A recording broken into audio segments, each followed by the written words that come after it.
Hello, everyone. Thank you so much for those of you who stuck with us through the end. This is the final session. You made it. Well, 15, 20 more minutes, but I promise you it will be worth your time. I'm Carmen Pan. I'm a global health reporter at Politico, and I'm here today with Dr. Atul Gawande, who I know many of you know very well. Until January, Dr. Gawande had a job that he describes as the best job in medicine no one has ever heard of. He led global health programs at the U.S. Agency for International Development, which, as most of you know, basically doesn't exist anymore. Dr. Gawande was also a surgeon at Brigham and Women's Hospital and a professor at Harvard. And the way I got to know Dr. Gawande was through his writing. He wrote 4 New York Times best-selling books. I do admit that I only read one. It's called Being Mortal, and for me it was one of the most inspiring books I ever read, and I widely recommend it to those of you who haven't gotten to it yet. Thank you so much, Dr. Gawande, for taking the time to speak to us today.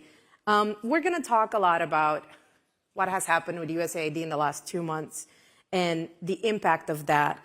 And you, yesterday in a shadow hearing in Congress, described what has happened as a surgery with a chainsaw. And you're a surgeon, so that means a lot. Paint a picture for us of what you are saying now. Well, you have to understand, this is an agency that on half of the budget of the Boston hospital system where I do surgery, reached hundreds of millions of people with programs in global health that did everything from kept 20 million people living with HIV alive and was controlling the global HIV pandemic, to eradicating polio, to driving maternal mortality rates down. It also was critical to our capacity globally to secure disease surveillance and response to protect Americans from diseases developing abroad. So you can understand why leading this group of people doing this work is one of the best jobs I've ever had, is the best job in medicine that I've ever had. But since the administration took over, it has bit by bit decimated the program. Last Friday, the final notice went out to all of the workers at USAID, terminating them, their termination notice, which will end their employment either in July 1 or September 1. The awards and programs that I just described, 86% of the awards have been terminated. The plan is to port the last remaining programs over, but even those have been kneecapped. For example, maternal and child health programs have been cut 92%. All preventive programs to prevent outbreaks and spread of HIV have been terminated for key populations. There is still some drug distribution going on, but it's half of the program that used to exist. So, I mean, I can go on down the list, but this is a catastrophe. They paused on January 24 the program as if you could just turn a light switch on or off. But you're stopping a plane in midair, you're firing the crew, and then you're expecting that catastrophe will not happen. Mm-hmm. And what struck me about what you said yesterday to Democratic members of the Senate Foreign Relations Committee was that we cannot bring USAID back, which I know there are still people hoping that that will happen, but you call on them to save U.S. research. Obviously, we are in the middle of hearing about all these cuts at HHS. We were reporting about it a whole day yesterday. Do you think that U.S. research itself is at risk? Yes. So first, to understand what I'm saying, DOGE worked out its playbook on USAID. It started with the purge of the top leadership, then purge of half the staff, and then finally complete purge of staffing. It meant termination of contracts, not one by one, but mass termination of contracts in entire fields, and then entire removals of what became 86% of all of the contracts there. And removal of building leases so that the buildings were terminated. And you're seeing that play out now across, this is worked out while affecting the lives of hundreds of millions abroad, and the indirect effects of disease coming to the United States and the benefits to the country of the relationships that we build around the world. Now it's extended to hundreds of millions of Americans here at home with the same processes happening at HHS.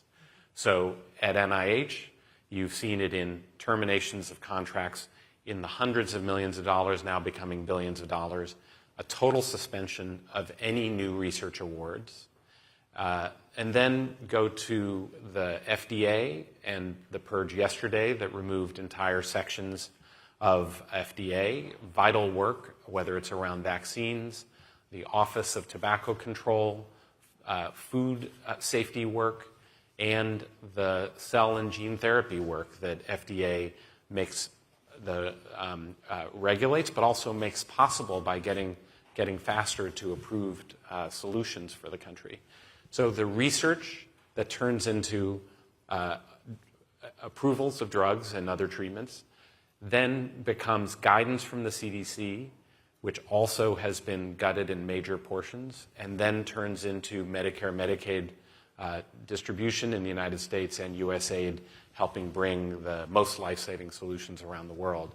That whole ecosystem, university scientists, public health providers, the logistics systems, the data systems that all lie behind that, they are being gutted as we speak. And the U.S. led the world in innovation, led the world in solutions that have successfully almost doubled the human lifespan in the United States and in the world. And we are stepping back from that in ways that have immediate consequences and very long consequences for us as a country. One of the things that I came across a lot every time I wrote a story saying, global health is being gutted, people are going to die, was reaction from many people saying, most of it online, but also in real life from a family member, was like, why are we spending billions of dollars to help people abroad when our own people here cannot afford healthcare in many situations? And someone was telling me, my deductible is $6,000. Why are we sending my taxpayers' money to help people abroad? What do you say to people who express this kind of concerns? First of all, $6,000 deductible is outrageous. And one of the things we know from work abroad is that we see countries that are achieving U.S. life expectancy working with them that are solutions we should be bringing back and can be bringing back. We've worked now with countries. I found, we have 2,500 people across 65 countries in the world when I was working at USAID. Mm-hmm. And it's experiments around the world in how to deliver on healthcare. And we have several countries like Thailand, Costa Rica, graduated mostly from assistance, have become important growing trade partners, and are also showing solutions that, for example, in Thailand on $300 per person per year, they are now nearly matching U.S. life expectancy by having a universal primary care program that does not have deductibles. Guess what we should be bringing here as part of what we do? But second, we talked about the disease outbreaks and the reasons why we want to be stopping diseases abroad before they get here. During my time, we had notifications of thousands of outbreaks around the world. We responded with assistance to stop 21 serious outbreaks around the world that would have cost vastly more money to be back at home and disrupted their economy. And so that's incredibly important. Another reason it's really important to have these relationships and do this work is USAID is the civilian capacity for deploying foreign policy around the world. We have thousands of people in countries abroad. And, when I was there and Russia attacked Ukraine, it was our teams that then helped arrange a response that, Russia cut off the access of medicines to Ukraine. They put every hospital under cyber attack and locked down their systems. And USAID was the response that enabled shifting their entire electronic medical record system to the cloud, to where it could be cyber protected and keep those hospital systems going. helped them rebuild a supply chain that could be supplied by 5,000 aid organizations and got 50% of the pharmacies open in a month, 80% in 2 months. And, by the way, also helping maintain energy infrastructure. Keeps the health system going, but also keeps the country going and being more economically successful. So around core goals we have in the world, for not only for health and achieving global goals, like this is the agency that eradicated smallpox, it is eradicating polio, and that matters for us. We're in a measles epidemic right now. Those funds got cut off, and we're already seeing surges of measles cases around the world landing in the U.S. There's so many reasons to be doing this work. You've also said that America's global health work cannot be transactional. Yet, what is very clear is that the current administration and many members of Congress see it in a transactional way. I was talking to Representative Brian Mast a few weeks ago, and he obviously chairs the House Foreign Affairs Committee, and he was telling me, you know, countries in Africa took us for granted that we will always pay for their HIV drugs. And then, in turn, their governments turn around and do business with China on rare earths and other critical materials. So how do you square that with, you know, some people feeling in government and Congress feeling that sort of like this investment hasn't necessarily paid off for America in terms of foreign policy and influence and the soft power that they were seeking through it? So let me say two things about that. Number one is the payoffs have been clear and celebrated by many of the people who now have suddenly turned on it, including Senator Rubio, who is one of the great champions of U.S. aid.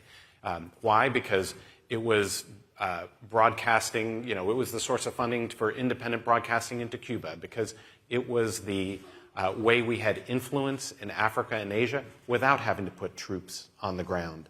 It was the way that we had democratic influence in Eastern Europe and in Latin America. So the power and the influence has been paid off multiple-fold in many ways. A second payoff, the majority of our top 20 trade partners at one time received U.S. assistance to go from being, like India, a famine country dependent on food aid, to becoming a country that's an agricultural exporter, including to us, and one of our important trade partners and a bulwark against China. That happened because of these investments. But further, you know, I'll give one example in HIV. We need to be moving countries to self-reliance, and this is part of how we do it.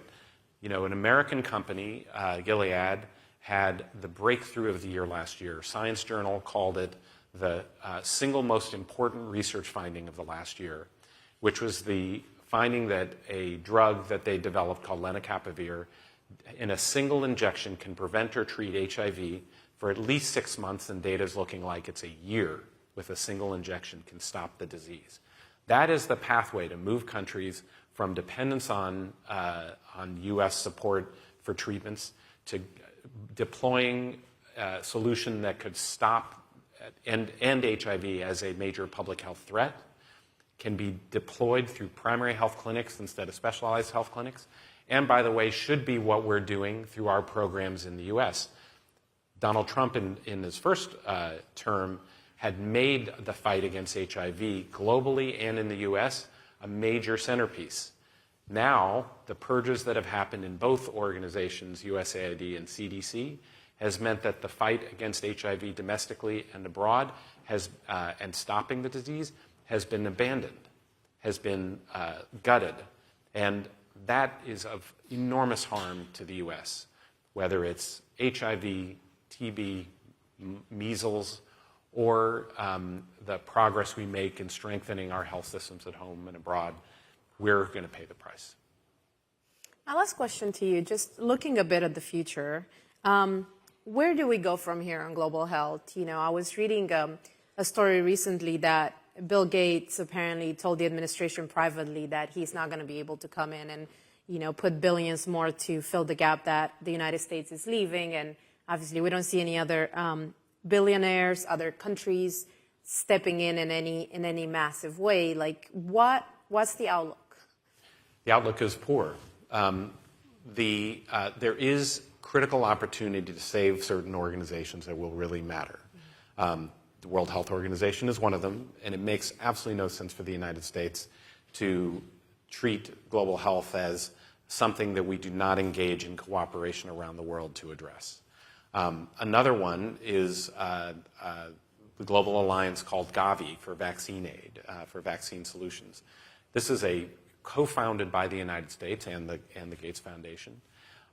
It lowers prices on the world's vaccines by doing large-scale purchasing for the world. It has increased the manufacturing capacity and resilience outside of China around the world. And as a result of that, it has enabled vaccination that 1 billion children around the world have received and saved 17 million lives. U.S. is threatening to pull out of Gavi. And that does enormous harm. It's one of our biggest and best investments. 75% of child deaths, child mortality, was reduced over the last 50 years. So child mortality was cut by 75% in the last 50 years. 40% of that comes from vaccines. 60% of the vaccine benefit came from one vaccine, which is measles vaccines.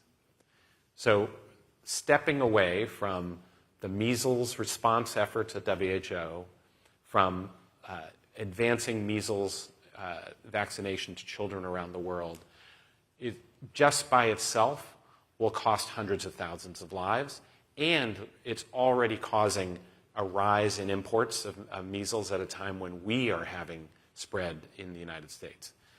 And then we're not even mounting an effort to take this on here.